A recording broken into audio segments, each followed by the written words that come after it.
안녕하세요. 오토기어 김정민입니다. 레이 전기차 이제 곧 발표가 되죠.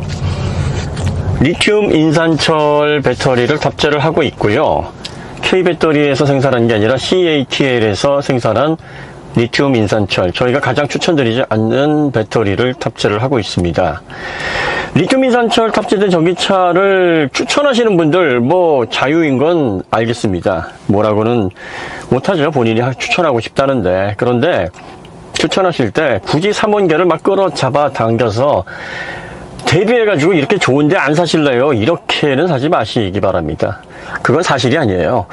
리튬 인산철은 전기차를 위해서 개발된 배터리가 아닙니다. 이 전지는요, 파워뱅크나 보조 배터리, 그리고 킥보드라든지 전기 오토바이 이런 것들 좀 값싸게 생산해서 대중화하기 좋은 이런 용도로 개발된 배터리지, 전기차의 대전력을 다루기 위해서 만들어진 그런 배터리가 아닙니다. 이 리튬 인산철 전지는 화학작용이 리튬이온 3원계에 비해서 크게 떨어집니다. 에너지 밀도, 출력 밀도가 다 떨어집니다. 출력 밀도가 떨어진다는 건 고출력을 낼 때 문제를 일으킬 확률이 높다는 거예요. 원래 큰 힘을 내게 디자인이 안 되어 있기 때문에 큰 힘을 내는 전기차에서는 문제를 일으킬 수 있습니다. 하이브리드에 리튬 인산철을 못 넣는 이유가 뭐냐면, 하이브리드에는요, 전기차보다 훨씬 더 높은 C레이트를 다뤄야 됩니다. 전기차가 훨씬 더 전력량이 많으니까 하이브리드보다 C레이트가 더 높을 거라고 생각을 하시죠? 아니에요. 배터리 대비 계산을 해보시면 하이브리드가 훨씬 더 높습니다. 플러그인 하이브리드에도 사실 넣으면 이게 문제를 발생시킬 수가 있는데, 그래서 불 많이 나잖아요. BYD의 전기차에서 불 많이 난다고 하는 경우가 플러그인 하이브리드에서 많이 나는 거거든요. 풀 하이브리드는 플러그인 하이브리드보다 C레이트가 더 높아요. 그렇기 때문에 더 안 되죠. 그래서 풀 하이브리드, 일반 하이브리드에는 리튬 인산철이 안 들어갑니다. 안 써요. 차라리 니켈 수소를 쓰지 리튬 인산철은 안 씁니다. C레이트가 높은 환경에서는 안전성을 급격하게 잃기 때문입니다. 플러그인 하이브리드에도 리튬 인산철이 적합하지가 않아요. 아무리 플러그인 하이브리드의 배터리 용량을 높인다 하더라도 출력 대비 C레이트가 너무 높거든요. 그러니까 이 전기차에 탑재가 됐을 때도 오르막길을 가거나 급가속을 하거나 그러면 2C레이트 이상, 최대 3C레이트까지도 일반 전기차 대비 나올 수가 있습니다. 그러니까 이 환경에서 리튬 인산철은 그다지 적합한 배터리가 아니에요. 자, 그러면 이제 레이 같은 경우는 어떠냐? 레이 같은 경우에는 64kW입니다. 87마력입니다. 출력이 좀 낮죠? 그리고 35.3kWh의 리튬 인산철 배터리가 들어가니까 운영할 때 C레이트에는 크게 문제는 없어 보이기는 합니다. 저희가 항상 강조하는 게 리튬 인산철 전지는 저출력 전기차, 경차 이런 전기차에 적합하다. 그리고 여기에 단서가 하나 붙어야 돼요. 가격이 저렴해야 됩니다. 가격이 저렴하지 않으면 리튬 인산철을 쓸 이유가 없어요. 아니, 가격적인 이점이 확실해야 리튬 인산철의 다른 단점들이 커버가 되는 거지, 가격적인 이점이 없이 3원계를 적용했을 때 대비해서 200만원, 300만원 요 정도 차이밖에 안 난다. 경차 같은 경우에는 가격대가 높지 않으니까 1000만원 이상씩 갭을 내기는 어렵죠. 배터리 용량 자체가 워낙에 한 일반 전기차 대비 절반 정도밖에 안 들어가잖아요. 그러면 레이를 기준으로 봐도 최소 500만원은 나야 됩니다. 저희가 보는 적정 가격은 보조금이 주행거리가 210km 인증을 받았고 겨울철 167km 인증을 받았어요. 300km를 도달하지 못하는 주행거리에서는 상온 전비와 겨울철 전비가 75% 안에 들어가야 됩니다. 겨울철 전비가 상온 전비의 75% 이상이 돼야 되는데 겨우 턱걸이를 했죠.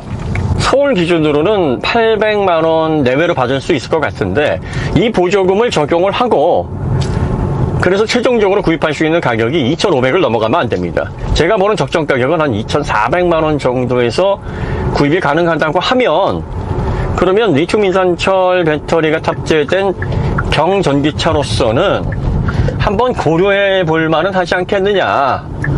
그렇다고 추천을 하느냐? 아닙니다. 저희들은 리튬 인산철 배터리가 탑재된 전기차는 아예 추천을 안 드려요. 왜냐하면 차라리 이거 2,400만 원에 나온다고 쳐도 글쎄요, 한 2년 정도 탄 니로 EV가 한 2,700만 원 정도 하지 않나요? 중국 가격이? 3년 정도 탔다고 치죠. 그러면 2,400만 원 중국 가격이 형성되는 걸로 보이는데, 차라리 이게 낫지 않냐. 주행거리 너무 많지 않은 적정 주행거리를 갖추고 있는, 이거는 SK온의 622 배터리를 탑재를 하고 있어요. 이 배터리가 원래 811로 출시를 하려고 했다가 니로 EV가 출시되는 당시에 811 수율 공정에 도달을 하지 못했죠. 그래서 111하고 섞어가지고 622를 만드는 거예요. 그래서 NCM 622하고 화학적인 특성이 같은 배터리인데, 이 배터리 한 대도 불나지 않았고요. 수명도 그리고 출력 밀도도 좋고 아주 평가가 좋습니다. 뭐 중고이긴 하나 레이 경차하고 니로 EV하고 이게 차를 운행할 때의 편리함과 안정감 뭐 이런 것들이 비교가 되겠습니까? 차라리 이게 낫다. 그러니까 뭐하러 새 차를 굳이 경차로 그 돈을 주고 리튬 인산철 배터리가 탑재된 전기차를 구입하려고 하시는가? 안전상으로도 경차는 그다지 안전한 차가 아니라는 거는 뭐 이미 다 알고 계시잖아요. 그럼에도 불구하고 경차의 편리함, 차가 작고 그러면서도 실내 공간이 넓고 또 전기차이기 때문에 중복되는 혜택 제외하면은 경차에서만 받을 수 있는 혜택이 몇 가지 안 되긴 하나, 뭐 그런 혜택들도 더 챙겨가지고 하겠다라고 하면 말리지는 않겠다. 가격이 저렴할 때. 하지만 굳이 선택할 필요가 있겠느냐라는 게 개인적인 입장입니다.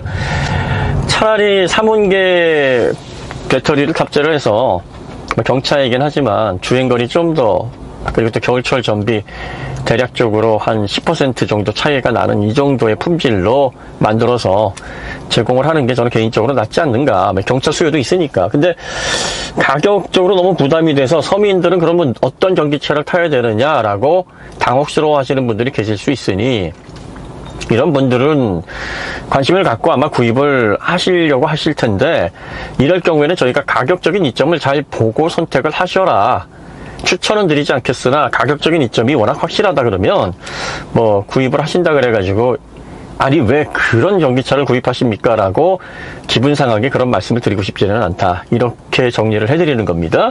리튬 인산철은 가격 보고 구입하시는 거예요. 가격이 사실 굉장히 중요한 이점입니다. 많은 분들이 리튬 인산철의 장점을 얘기하면서 자꾸 되지도 않는 부분들을 3원계와 비교를 해서 3원계는 끌어내리고 올려치기를 해서 리튬 인산철 장점을 자꾸 말도 안 되게 강조를 하시려고 하는 게 문제예요. 정말 리튬 인산철에서 막강한 무기는 가격이에요. 가격이 저렴하면 가격이 많은 부분을 이해할 수 있게 합니다. 시장에서 가격만큼 위력적인 게 어디 있어요.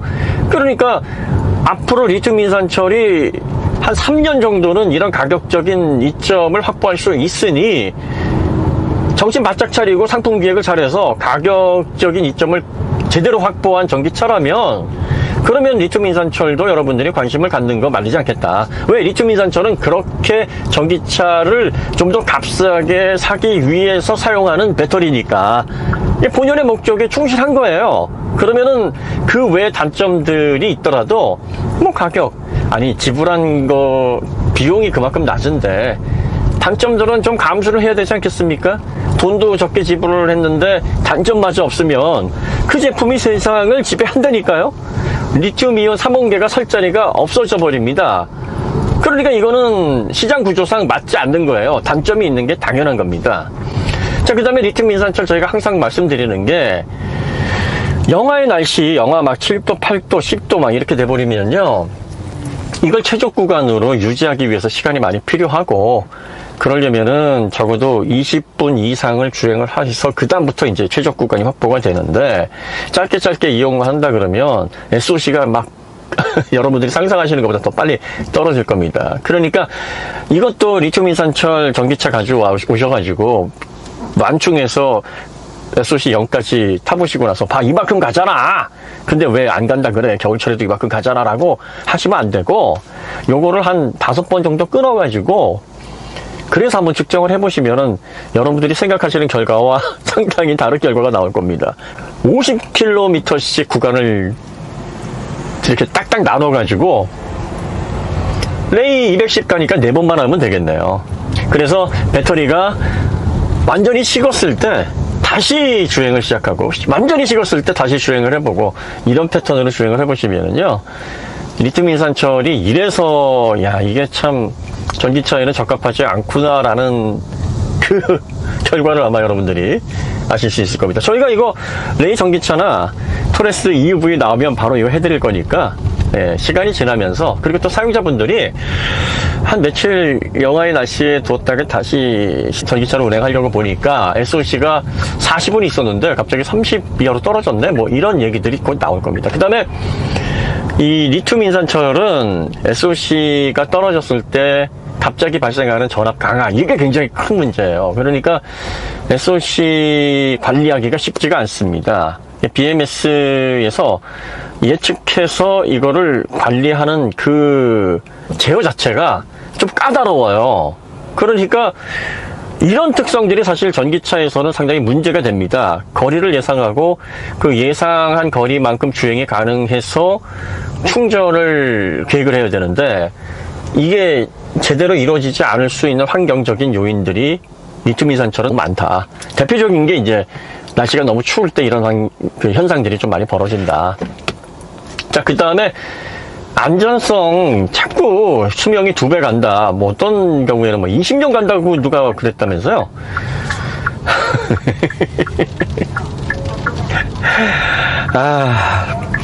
전기차용으로 개발된 배터리가 아니라니까요. 예, 전기차에서 사용하는 고전력을 다루게 되면 리튬 인산철의 수명이 그렇게 길지 않습니다. 리튬 인산철은요, 0.3C, 0.5C, 네, 이렇게 파워뱅크나 ESS로 사용할 때, 예, 그때 그렇게 나옵니다. 이게 뭐든지 용도라는 게 있어요. 이 용도를 벗어나면 문제가 발생할 확률이 높아요.